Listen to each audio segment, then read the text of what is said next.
শেখ হাসিনা সহ বিদেশে পলাতকদের ফেরাতে ইন্টারপোলের সহায়তা নেওয়া হচ্ছে বলে জানিয়েছেন আইন উপদেষ্টা ডক্টর আসিফ নজরুল। রবিবার ট্রাইব্যুনালের সংস্কারাধীন মূল ভবন পরিদর্শন করে আইন উপদেষ্টা জানান, আগামী সপ্তাহে ট্রাইব্যুনালের মূল ভবনে কাজ শুরু হবে জুলাই হত্যাকাণ্ডের বিচার। এদিকে চিফ প্রসিকিউটর তাজুল ইসলাম বলেছেন, সরকারের সিদ্ধান্ত পেলে দল হিসেবে আওয়ামী লীগের বিচার কাজ শুরু হবে। মিল্টন আনোয়ারের প্রতিবেদন।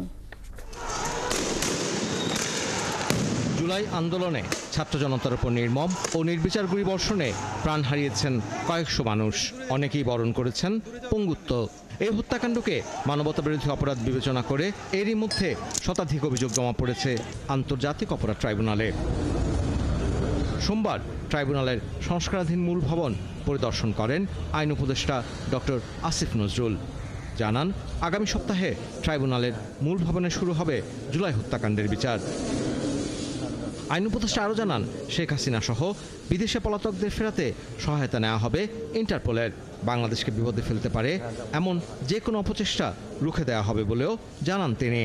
যেই খুনি গোষ্ঠী আপনার জুলাই আগস্ট মাসে গণহত্যা চালিয়েছে, যারা পালিয়ে আছে, তাদেরকে ধরার জন্য আমরা ইন্টারপোলের মাধ্যমে রেড নোটিশ জারি করতে যাচ্ছি। এটা খুব দ্রুত হবে। আমরা তারা যেখানেই থাকুক না কেন, আমরা তাদেরকে গ্রেফতার করে বাংলাদেশে নিয়ে আসার জন্য সর্বোচ্চ পদক্ষেপ, সর্বোচ্চ আন্তরিকতা নিয়ে কাজ করব। নিজেদের স্বার্থে দেশকে বিপন্ন করার যে কোনো কৌশল গ্রহণ করতে পারে, এটা সম্পর্কে আমরা অবগত আছি। আমাদের ছাত্র জনতা যারা সজাগ আছে, বাংলাদেশের মানুষ ঐক্যবদ্ধ আছে, কোনো রকম অপতৎপরতার কাছে বাংলাদেশ হার স্বীকার করবে না।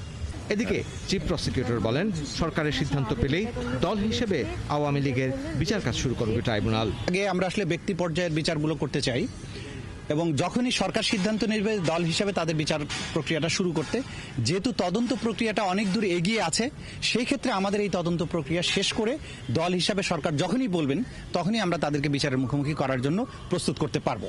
গত 18 অক্টোবর হাসিনা সহ 45 জনের বিরুদ্ধে গ্রেপ্তারি পরোয়ানা জারির পর এরই মধ্যে গ্রেপ্তার হয়েছেন কয়েকজন মন্ত্রী ও আইন শৃঙ্খলা বাহিনীর উচ্চপদস্থ কর্মকর্তা।